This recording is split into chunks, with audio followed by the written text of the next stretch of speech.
Hey everyone, this is Beth, and we are in Mercury in retrograde. So, Mercury in retrograde kind of started out as this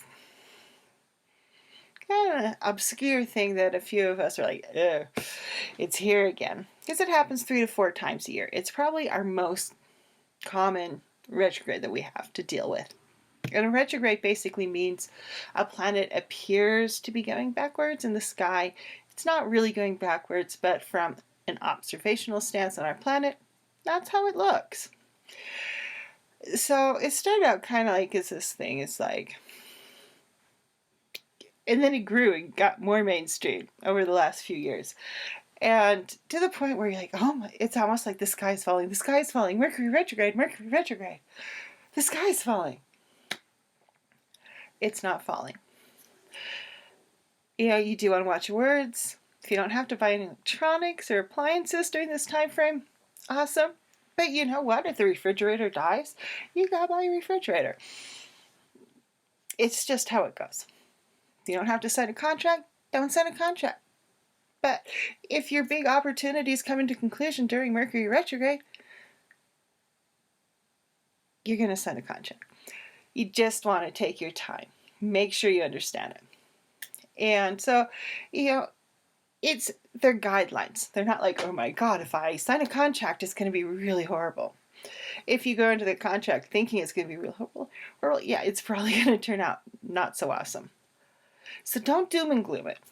Just don't doom and gloom the Mercury retrograde, because seriously, it can be a really interesting time to do some self-work and reflection. Because Mercury is the god of messengers, thieves, words, contracts, that kind of stuff. Thus, all this stuff around him.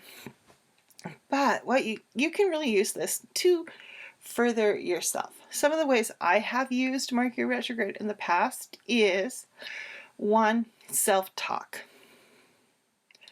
It's a really good time to pay attention how you're talking to yourself. How do you communicate to yourself? Is there a lot of negative self-talk going on, or marginal self-talk too? That counts a lot. Of not really being like, instead of acknowledging how awesome you are, you downplay that awesome, or you completely try to, take it down to the point where you're not awesome. Watch your self-talk. Pay attention to how your conversations internally about yourself and how you talk to yourself about others too.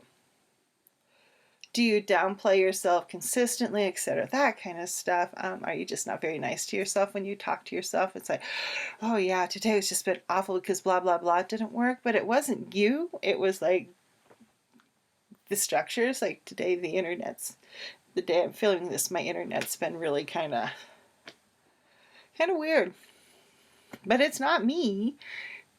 So in the past, I would blame myself. I know, it's silly. If you have a negative self-talk, you kind of, I think you can internalize things really easily. So don't internalize. Don't do that. It's not worth it.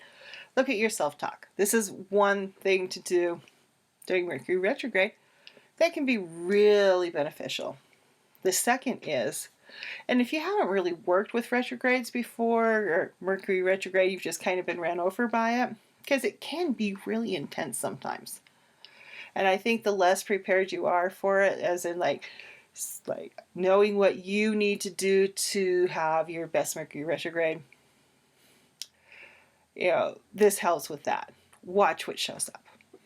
How does it show up? And how does it show up consistently? Because you have 3 to 4 times a year that Mercury goes into retrograde that you can observe this. You can spend a whole year just observing how it shows up for you, and then you can know how it shows up. It tends to show up for glitches for me, having difficulty with tech, and just a lot of times tech programs, not even the tech itself, the programs, just weird stuff happens. It gets really glitchy. And I've learned, if I'm Mercury retrograde, I just give myself a lot of extra time to get stuff done that deals with electronics and the internet and all that kind of fun stuff. And it makes my life so much better knowing that this is how it shows up for me.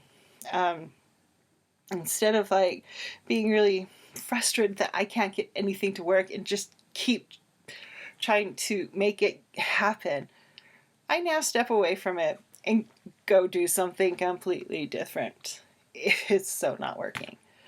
And that's one of the things I learned. That's like one of the super main lessons I learned by watching what shows up over and over and over again and working with that and finding ways to create space so I'm not frustrated and just angstful the whole time.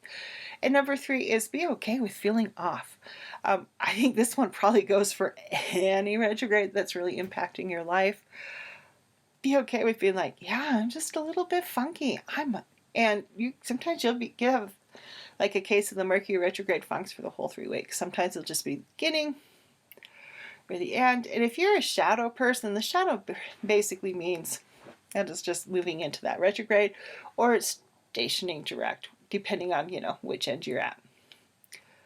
I tend to be very much a shadow person who has almost more problems during the shadow times before and after than during the Mercury retrograde. So the observation of just watching what shows up and observing how it shows up can be really important in figuring that out. But really, just be okay with feeling a bit off. You may need more water, you may need more rest, you may need to dial it back on exercise if you're extremely tired. Make sure you're getting nutrition, that kind of stuff. Keep it simple. Simple gets done, complicated doesn't. Really, the gist is don't be too hard on yourself. Give yourself plenty of time to get things done and get places. Be really careful, read contracts, that kind of stuff. Little extra effort, which probably is not a bad thing and should, even when you're not in Mercury retrograde, be paying attention to the whatever electronic or appliance you're buying more heightenedly and really going over those contracts. Like a Mercury retrograde is not going to harm you when you're not in a Mercury retrograde. Some of these habits are not necessarily bad things. They can be good things and teach you some lessons of how to just go about doing them in your daily life. So don't be too hard. Pay attention to how things are showing up. Rest, hydration, giving yourself plenty of space and time to do and get things. It's going to make a big difference. So the sky isn't falling. Mercury retrograde is not so doomy and gloomy if you're willing to take the time and kind of work with it. Alrighty. Everyone have a wonderful Mercury retrograde and go out there and be the love in the world. Bye-bye.